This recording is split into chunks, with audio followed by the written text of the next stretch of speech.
Good morning mga boss! Ngayon nga po ay Monday morning. Simula na naman po ng ating work week, kaya naman dapat ready tayo sa lagay ng panahon. At syempre, ngayong umaga po ay para mas magabayan tayo mga kasama natin, si Pag-asa Weather Forecaster Hiner Kitlong. Good morning, Mr. Kitlong.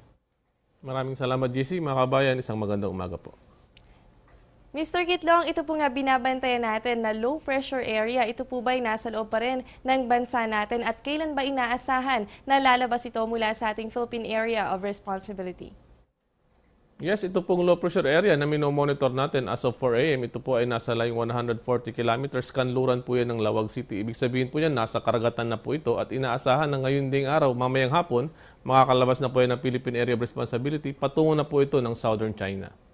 So yan po mga kababayan, narinig nga natin mula kay Mr. Kitlong na mamayang hapon ay inaasahan na nga nalalabas ito nga LPA mula sa ating Philippine Area of Responsibility at yan po ay tutungo sa Southern China. Mr. Kitlong, ito po ba nga LPA ay meron pa ring epekto dito sa hanging habagat at kung sakali po na meron, ano-anong areas po ba ang apektado nito? Opo, ang low pressure area na minomonitor natin ay napapalakas pa rin po itong habagat kahit maasahan po natin. Buong kanlurang bahagi po ng Luzon, magkakaroon po ito ng mga mahina hanggang sa katamtamang pag-ulan at pagkidlat pagkulog. Bukod nga po dito sa hanging habagat, ay merong wind convergence. Ano po bang areas ang apektado nitong wind convergence at anong panahon po ang idindulot nito?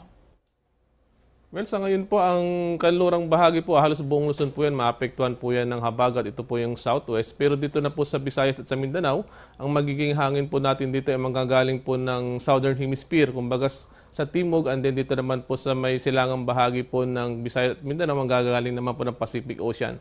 So pag nagsanib po itong dalawang to, kaya't may mga kulapan po tayo nakikita rito sa Visayas at sa Mindanao, dahil po yan sa pagsanib ng Timog at saka silangang bahagi, silangang hangin na nanggagaling ng silangan. So, ayan nga po, naintindihan nga natin kung ano nga ba ito nga wind convergence. Mr. Kitlong, linawin lang po natin, ano pong panahon ang idindulot nito nga wind convergence? Well, pag yun pong dalawang hangin ay nagsalubong, nakakabuo po yan ng kaulapan, kaya't may mga pag-ulan po tayong mararanasan. Pero kadalasan po yan mga thunderstorms, kaya't mahina hanggang sa katamtamang pag-ulan at pagkidlat pagkulog ang maaari pong maranasan. Ayan po sa mga kababayan natin, lalo na po dyan sa may Visayas, mag-monitor po tayo sa lagay ng panahon dahil meron nga tayo nga wind convergence na nagaganap sa inyong areas. Kaya posible po yung mga thunderstorms activity sa mga susunod na oras. Mr. Kitlong, bilang napag-uusapan na po natin yung uri ng hangin, ngayon po ba ay meron nga nakataas na gale warning ang Pag-asa? Sa ngayon po ay wala pong gale warning na nakataas sa anumang parte ng Pilipinas sapagkat nag-i-issue lamang po tayo ng gale warning pag yung hangin ay nasa 65 km bawat oras. Ito po ay isang tropical storm. Since ito po ay isang low pressure area lamang, hindi pa rin po kami dapat mag-issue ng gale warning. Kaya buong bansa po, bagya hanggang sa katamtaman lamang po ang pag-alo ng karagatan. Mga kababayan, good news nga po yan dahil sa mga nagbabalak po na pumalaot ngayong araw, pwede po yan dahil ligtas po ang ating sea condition sa buong karagatan po yan na nakapalibot sa bansa. Kaya naman po wala po tayong dapat ipag-alala. Mr. Kitlong, bilang panghuling katanungan na lamang po, ano bang panahon ang aasahan natin sa mga susunod na oras base po sa inyong 5 a.m. weather forecast? Mga kababayan, dahil po sa low pressure area at ganoon din po sa habagat, buong Luzon po yan, Hilaga at gitnang Luzon, kasama na po Metro Manila. Ganoon din po ang may Maropa at ang probinsya po ng Samar. Ito po ay makakaranas ng maulap na kalangitan na may mahina hanggang sa katamtamang pag-ulan at pagkidlat pagkulog. Ang Mindanao po at ang nalalabing bahagi ng Kabisayan, ganoon din ang nalalabing bahagi ng Luzon, magkakaroon lamang po ito ng bagyang maulap hanggang sa maulap na may pulupulong pag-ulan o pagkidlat pagkulog. So yan po mga kababayan, dito sa Metro Manila, asahan po natin ang mahina o hanggang sa katamtamang pag-ulan. Kaya po kung kayo papasok pa lamang sa opisina, isama nyo na po sa inyong bag yung pagdadala o isama na sa inyong bag yung mga payong dahil mataas nga po ang tsansa na makaranas tayo ng maulan na panahon. Habang fair weather conditions naman po tayo dyan sa Visayas at Mindanao. Salamat po Mr. Kitlong at nakasama nga natin si Pag-asa Weather Forecaster Hiner Kitlong. Huwag po kayong aalis at magbabalik pa ang Panahon TV.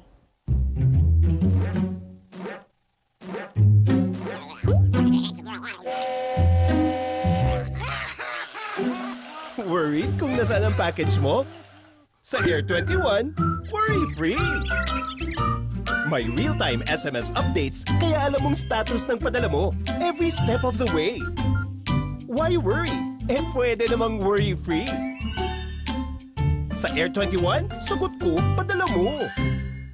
At yan muna ang latest mula dito sa Pag-asa DUST. Manatiling nakatutok sa Panahon TV kung saan walang pinipiling panahon ang pagbibigay impormasyon. Ako po ang inyong nakasama, ang inyong weather body Jessie Basco na nagsasabing walang dadaig sa taong may alam at laging handa. Magandang umaga.